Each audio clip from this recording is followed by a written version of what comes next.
Welcome back to Primetime News and a special welcome to folks on OneSpotMedia.com.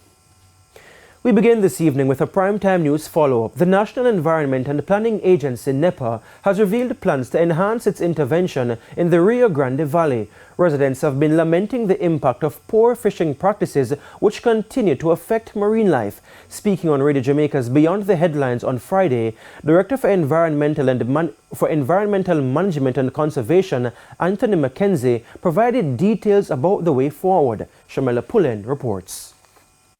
Questions linger about whether what's now being referred to as Dead River will ever see marine life again. The National Environment and Planning Agency, NEPA, says it is aware of complaints about fishermen using poisonous substances to catch crayfish. This has been the case for years to the detriment of the freshwater shellfish.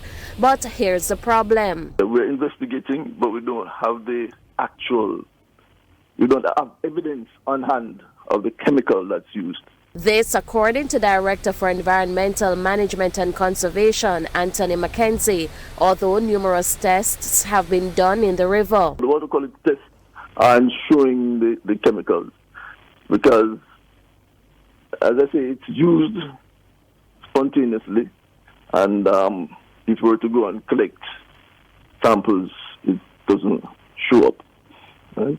So that's part of the challenge. While that is ongoing, he says more efforts will be made to engage the community to educate them about the risks of poor fishing practices as well as the use of dangerous substances in the river. River wardens should also be in place in the weeks ahead. We have 2 NEPA officers who have been assigned to work on this particular issue.